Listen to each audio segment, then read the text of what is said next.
Audio Jungle.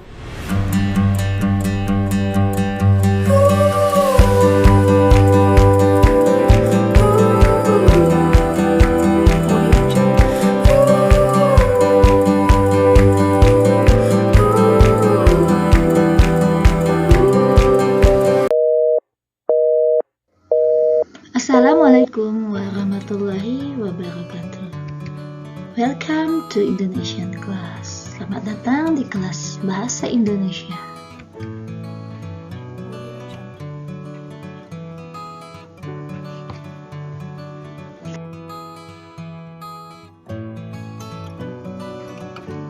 Kali ini akan membahas Bahasa Indonesia kelas 12. KD 3.1 mengidentifikasi isi dan sistematika surat lamaran pekerjaan yang dibaca. KD 4.1 menyajikan simpulan sistematika dan unsur-unsur isi surat lamaran pekerjaan dalam bentuk visual.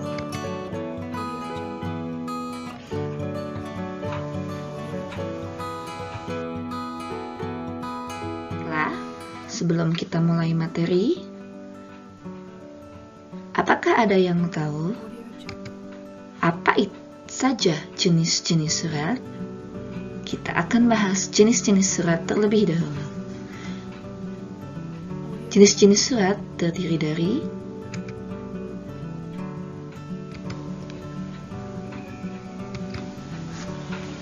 satu, surat dinas. Ialah bersifat formal dan biasanya digunakan oleh lembaga. Surat ini biasanya menghubungkan antara lembaga dengan lembaga lain, antara diri pribadi dengan lembaga, yang ditujukan dari lembaga ke diri pribadi atau sebaliknya. 2. Surat pribadi. Surat pribadi bersifat non-formal, biasanya digunakan untuk urusan pribadi. Contohnya, surat kepada keluarga terdekat, surat kepada teman, dan sebagainya. 3. Surat niaga. Apa itu surat niaga? Surat niaga ini adalah surat yang biasanya digunakan untuk urusan perdagangan. Contohnya, surat pemesanan barang, surat pengembalian barang, dan sebagainya.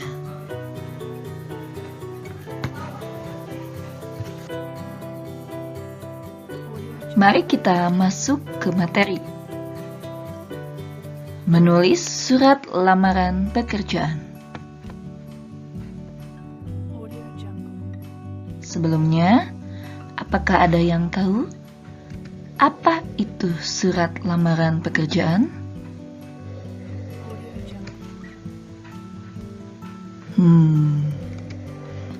Surat lamaran pekerjaan adalah surat yang berisi permohonan untuk bekerja di suatu lembaga.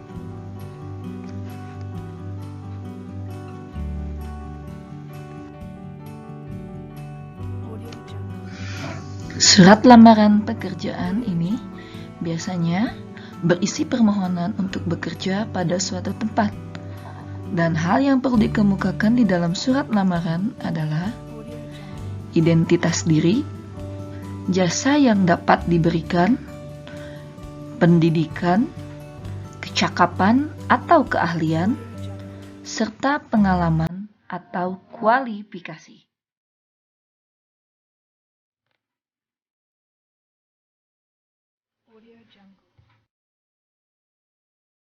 Selanjutnya, mari kita mengidentifikasi isi dan sistematika surat lamaran pekerjaan.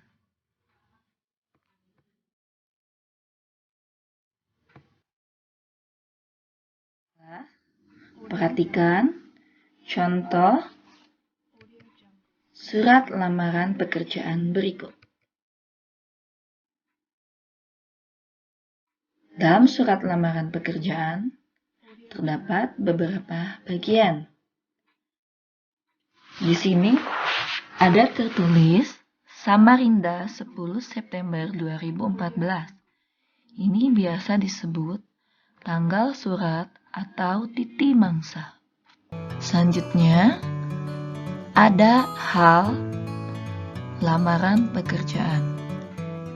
Ini biasa disebut hal atau lampiran. Jika terdapat lampiran, tuliskan di bawah hal. Jika tidak, boleh tidak dituliskan. Selanjutnya, ada YTH Bapak Ibu Pimpinan Instansi Farmasi Rumah Sakit Internasional Samarinda Medical Center di Samarinda. Ini disebut alamat surat.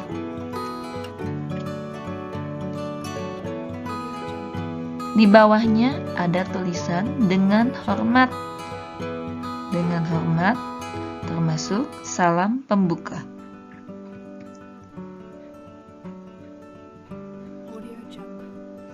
Selanjutnya, berdasarkan informasi sampai dengan identitas penulis, ini disebut pembuka surat.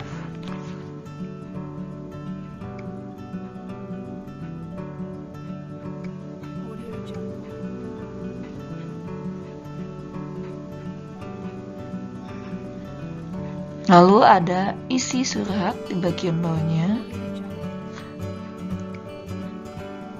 Dan paragraf terakhir ada kalimat penutup. Di bagian bawah ada kata-kata hormat saya, itu disebut salam penutup. Dilanjut dan ditutup dengan tanda tangan yang diiringi nama jelas.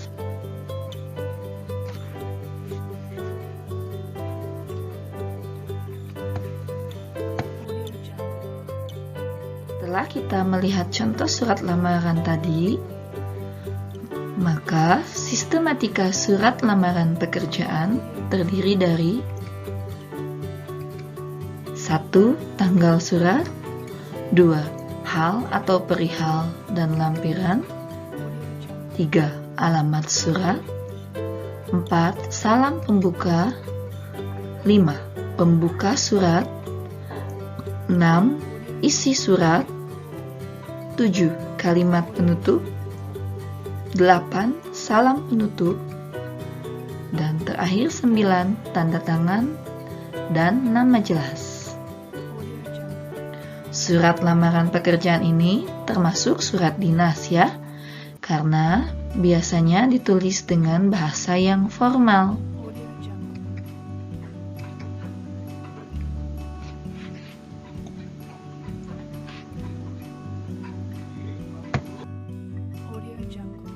Memahami, perhatikan penjelasan sistematika penulisan pada surat lamaran pekerjaan.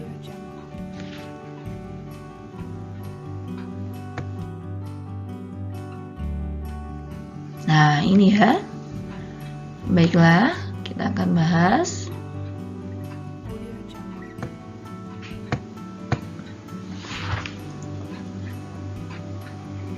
Yang pertama, tempat dan tanggal pembuatan surat. Tempat dan tanggal pembuatan surat ditempatkan di pojok kanan atas, tanpa titik di akhir, karena bukan merupakan suatu kalimat. Contoh, Papua Barat, 28 Agustus 2015. Untuk penulisan bulan, huruf pertama harus menggunakan huruf besar. Yang kedua, lampiran dan hal. Aturan pertama, kata lampiran dan hal tidak disingkat. Perhatikan ya, tidak disingkat seperti LAMP titik, tetapi harus ditulis lampiran. Selanjutnya, aturan kedua, angka dalam kolom lampiran ditulis menggunakan huruf.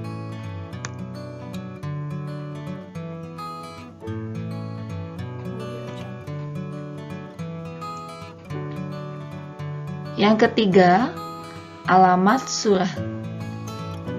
Aturan penulisan alamat surat. Yang pertama, tidak menggunakan kata kepada. Jadi, biasanya langsung YTH atau yang terhormat. Alamat disarankan tidak lebih dari 3 baris. Jadi harus dipersingkat ya sampai dengan 3 baris. Selanjutnya, jabatan tidak boleh menggunakan jenis kelamin seperti bapak atau ibu. Langsung dengan kata kepala atau direktur dan sebagainya. Selanjutnya, tulisan jalan pada alamat tidak boleh disingkat. Tidak boleh dengan huruf JLN, tapi harus ditulis dengan jalan. Selanjutnya, tidak menggunakan titik di masing-masing akhir barisnya. Nah, perhatikan contoh berikut. YTH titik manajer sukses mandiri Jalan M. Yamin nomor 02 Kalibata, Jakarta.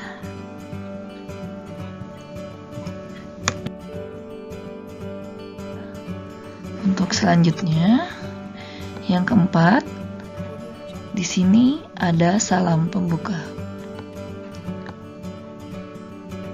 Setelah kata dengan hormat, digunakan tanda baca koma. Jadi harus menggunakan tanda baca koma ya. Contohnya, dengan hormat titik. Huruf D harus dengan huruf besar. Dan huruf H menggunakan huruf kecil. Selanjutnya yang kelima, alinea pembuka atau biasa disebut pembuka surat atau kalimat pembuka. Kalimat pembuka ini atau alinea pembuka ini sebaiknya menggunakan bahasa yang baik dan sopan agar para pihak instansi yang membacanya tidak tersinggung ya. Dan di dalam alinea ini juga harus muncul pernyataan umum yang menggambarkan diri pelamar atau biasa disebut dengan tesis. Selanjutnya yang keenam adalah isi. Dalam isi ada 3 poin ya. Yang pertama, identitas. Yang kedua, maksud dan tujuan.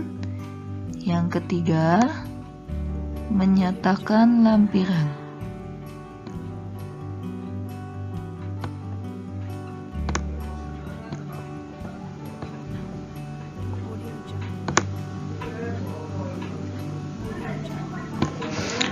Baik, untuk isi identitas itu seperti biasa ya yang pernah kalian lihat di contoh-contoh surat lamaran pekerjaan. Ada nama, tempat tanggal lahir, pendidikan terakhir, alamat, dan sebagainya. Tapi aturannya di sini huruf awalnya itu harus menggunakan huruf kecil. Nama N-nya kecil, tempat tanggal lahir T-nya kecil, pendidikan terakhir P-nya kecil, alamat A-nya kecil. Lalu yang poin kedua itu ada maksud dan tujuan. Di sini maksud dan tujuan merupakan keterangan tentang mengapa pengirim itu mengirimkan pekerjaannya. Mengirimkan surat lamaran untuk melamar pekerjaan tersebut. Yang ketiga, di sini ada menyatakan lampiran. Lampiran di sini seperti fotokopi ijazah, fotokopi KTP, pas foto, seperti sertifikat. Nah, itu ditulisnya di sini ya. Dan di sini dalam setiap rincian itu harus ada tanda titiknya, titik koma. Jadi di akhir itu menggunakan titik koma, tidak koma ya, tapi harus titik koma. Dan di akhir lampiran, nah untuk lampiran yang paling terakhir itu diakhiri dengan tanda baca titik.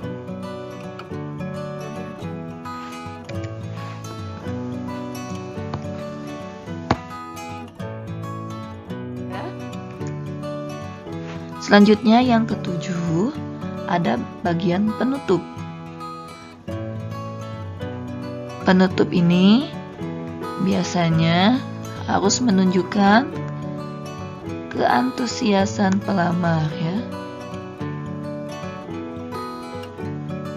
Nah, contohnya biasanya selalu ada kata demikian. Demikian surat lamaran pekerja ini saya buat. Besar harapan saya, nah ini ya keantusiasan itu seperti ini. Besar harapan saya untuk dapat menjadi bagian dari perusahaan apa ya, dituliskan di sini. Selanjutnya yang ke-8 itu ada salam penutup. Sama ya seperti salam pembuka tadi, itu harus sopan.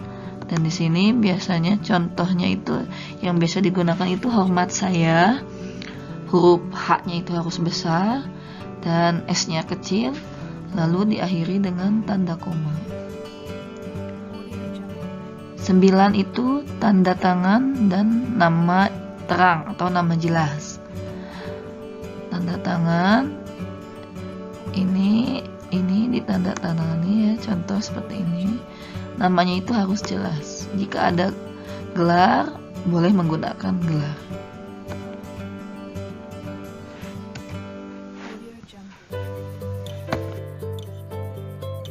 Selanjutnya kita ke poin penulisan kalimat pembuka. Ini ada beberapa aturan ya yang harus kalian simak. Nah, perhatikan dengan baik.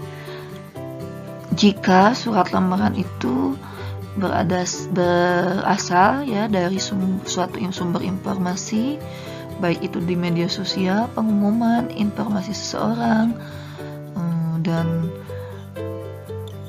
dari inisiatif sendiri atau apa, di sini bisa dijelaskan ya. Jika dari iklan, mungkin disebutkan di sini dalam harian apa. Tanggalnya juga disebutkan.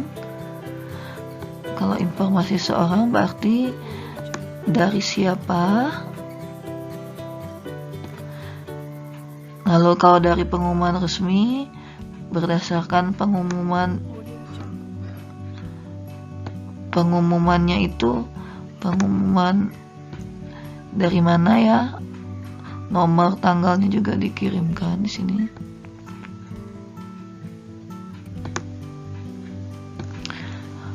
Lalu permohonan instansi pada sekolah. Misalnya dapat informasi dari kepala sekolah ya. Nah, itu yang terakhir itu kalau inisiatif sendiri itu biasanya kata-katanya menggunakan ini ya. Yang bertanda tangan di bawah ini dengan ini mengajukan. Nah, berarti itu inisiatif sendiri karena tidak mendapat informasi dari manapun. Dan hanya langsung berkeinginan untuk melamar ke perusahaan tersebut. Begitu ya.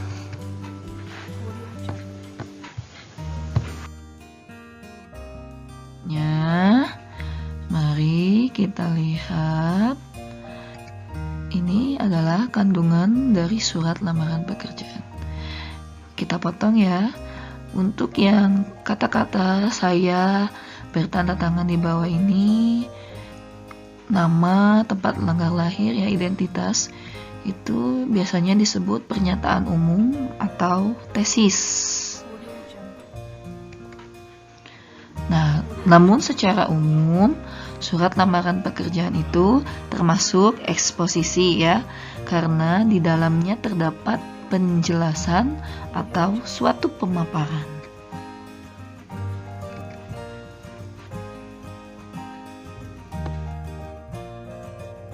Nah, untuk di surat lamaran juga ada bagian pernyataan argumentasi.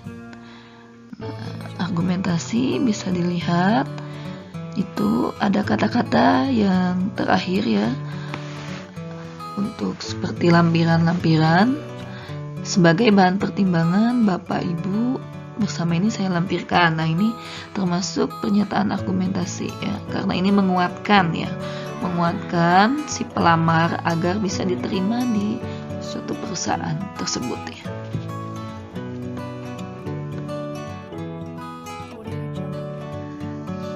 Baiklah, kita ke bahasan selanjutnya yaitu penjenisan surat lamaran pekerjaan.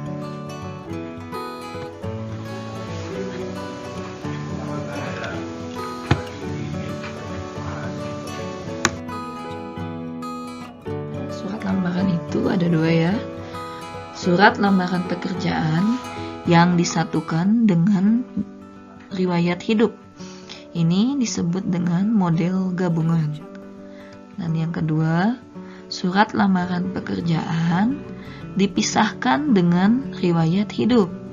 Nah, ini disebut dengan model terpisah.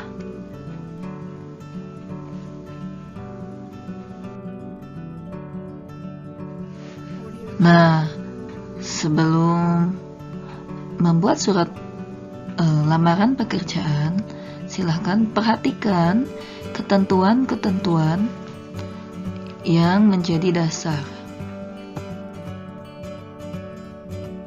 Berikut ketentuan-ketentuan tersebut ya, harus sangat diperhatikan ini dalam membuat surat lamaran pekerjaan. Yang pertama, menggunakan bahasa yang baik dan benar. Lalu, menggunakan kata-kata yang sopan. Selanjutnya, kata pengantar itu harus jelas, singkat, padat, informatif, dan tepat sasaran. Jadi tidak bertele-tele ya. Harus langsung ke poinnya. Yang keempat, jaga agar tulisan bersih, mudah dibaca, sesuai dengan kaidah ejaan. Apabila kucel atau kotor ya, mungkin bisa jadi bahan pertimbangan bagi suatu lembaga dalam menerima surat lamaran tersebut. Nah, yang terakhir itu melengkapi bagian-bagian surat. Seperti yang tadi ya sudah dijelaskan di awal, yaitu sistematika suratnya harus ditulis dengan jelas ya.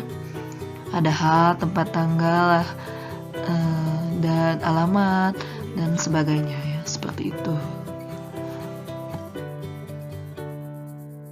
Terlupakan ya. Nah, ini juga sering terlupakan ya. Hal yang harus diperhatikan.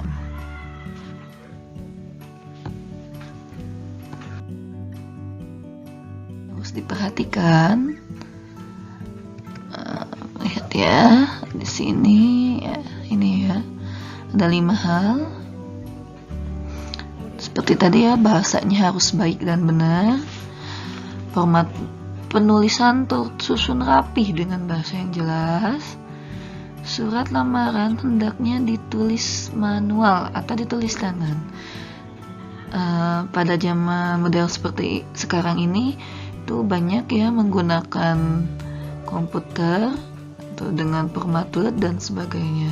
Namun lebih bagus itu menggunakan tulisan tangan ya, karena ada ungkapan bahwa tulisan tangan itu mencerminkan suatu pribadi seseorang ya.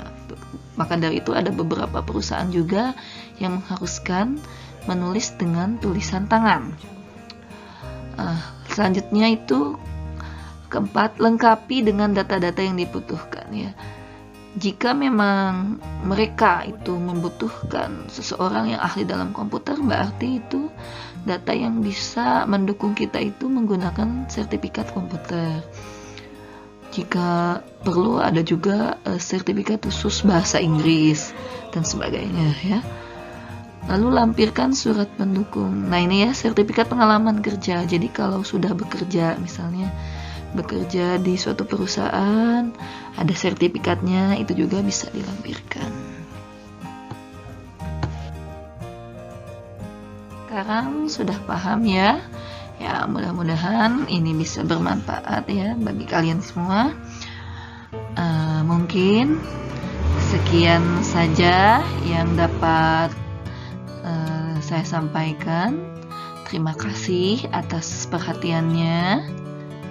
Wassalamualaikum warahmatullahi wabarakatuh.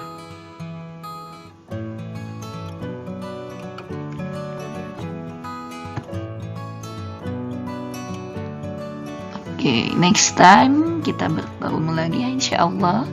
See you later. Salam manis saya, Harmi Hikmatia.